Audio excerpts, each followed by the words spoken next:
It had to be the one destined by the moon goddess. And I can't reject her. Perhaps, I continued, we shouldn't limit our options solely to Derek's pack. There are other unclaimed females who might also be worthy.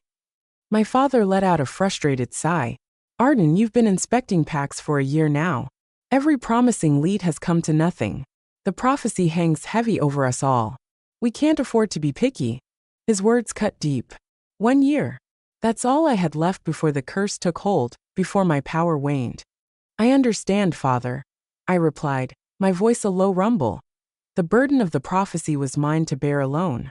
Discussing the details, the possibility of failure, felt like inviting defeat. First thing in the next morning, I took a drive to Alpha Derek's pack.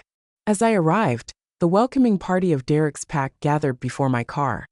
Derek himself stood at the forefront, a broad grin plastered on his face. His eyes, however, held something akin to nervousness, a stark contrast to the usual arrogance I'd come to expect that I stepped out of my car.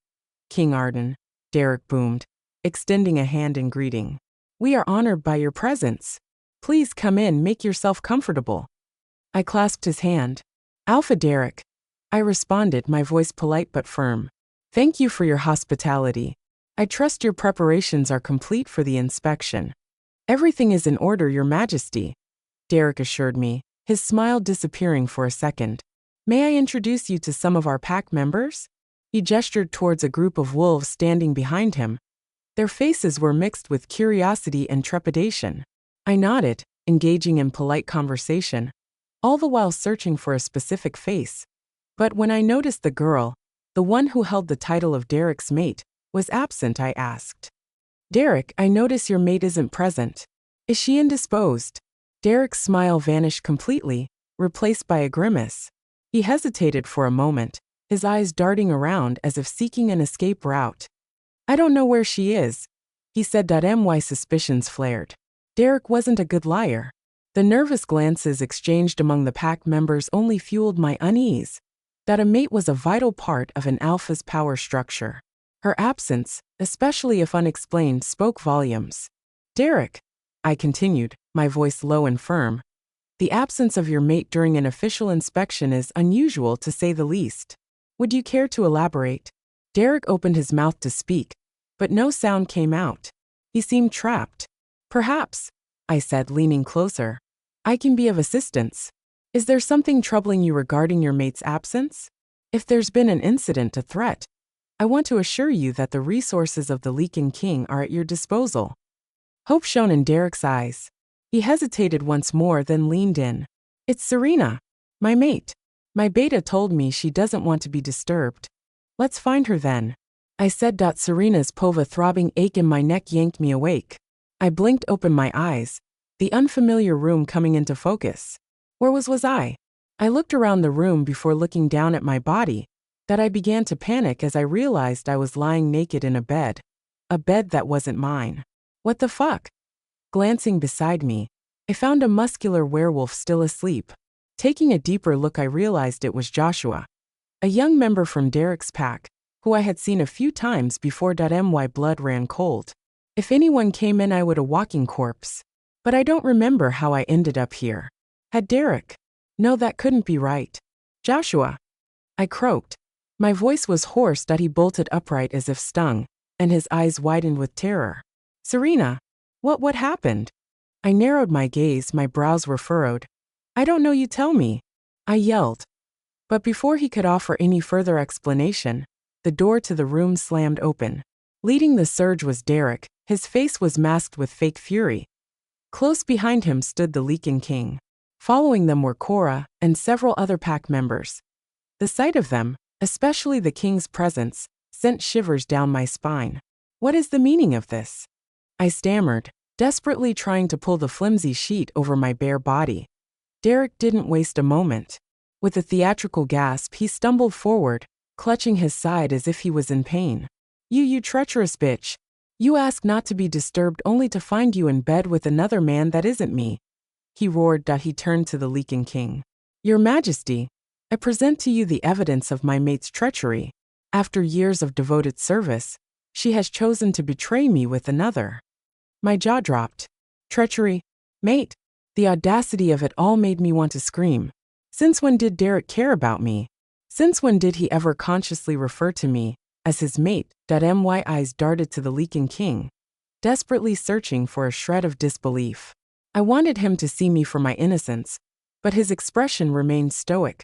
Cora, however, stepped forward to add more fuel to the already blazing fire. "It's no surprise, Your Majesty," she purred. "Serena has always been troubled. In fact, she carries a terrible curse. Alpha Derek, in his infinite kindness, chose to claim her. But it seems her true nature has prevailed." The room began to spin. Curse, claimed. The lies twisted my head. I tried to speak, to defend myself, but the words wouldn't come. My voice was lost in their lies. "Derek, I began, my voice trembling. But he cut me off with a snarl. "Silence." He grabbed me by the arm, his grip tight enough to leave bruises. "Explain yourself to the king." I jerked my arm away. I was furious. "Explain what? I don't even know what's going on."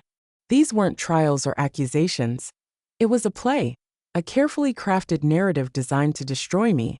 Desperate for any shred of support, I looked at Joshua, who sat frozen on the other side of the bed, his face covered with fear and guilt that I was alone, a pawn in a game. And the odds were stacked impossibly high against me. The Lycan King stepped forward. "Calm yourselves, Alpha Derek. Let the woman speak." He turned to me. "Serena, what is your story?" Arden's POV tears welled up in Serena's eyes as I watched her explain. I don't know how I got here. I woke up like this, with him beside me." She gestured towards Joshua. "She lies," Cora yelled. Just then, a strange fragrance filled the air, subtle yet undeniably pleasant. It clung to the sheets. The sweet scent came from Serena. Could it be? Could Serena, the Omega, be my destined mate? I quickly dismissed the ridiculous notion. Besides, Serena's behavior showed no hint of recognition, and I had no desire to have an Omega as a mate. "Your Majesty," Derek said, "I am at a loss. It appears Serena is not fit to be my mate anymore. Please, I'm asking you to grant me permission to reject her as my mate." "Hold on, Alpha Derek," I interjected. "Rejection is a serious matter. It cannot be based on mere accusations." I reminded Derek that a partner's betrayal, while it stings like a broken rib, because I know how scarce partners are, I wanted Derek to be cautious. "But the evidence is clear," Cora immediately screamed. Serena, however, remained silent. Finally, after a moment of agonizing silence, she spoke, her voice surprisingly steady. "I accept Alpha Derek's rejection." Hearing those words from Serena, my head snapped in her direction. She didn't look like she cared about whatever babbling Derek was doing in the background. She looked up to stare at me, and I felt all the air in my lungs get knocked out. Something in Serena's eyes was pulling me in, and I couldn't break the gaze away. Different emotions bubbled inside me. First, it was the strange sweet smell, and now it's this enchanting stare that seems to captivate me. It was like she was the only person in the room that I was stunned. I had expected outrage, especially since she was insisting she was innocent before. Instead, there were no pleas, nor desperate denials. Just a quiet acceptance.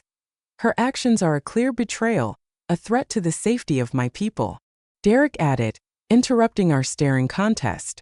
I used that moment to break the eye contact and pretended like I didn't feel a shift in the energy.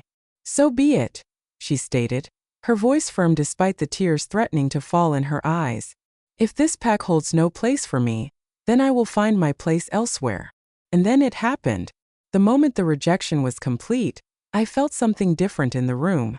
A bond forming with a speed that defied logic.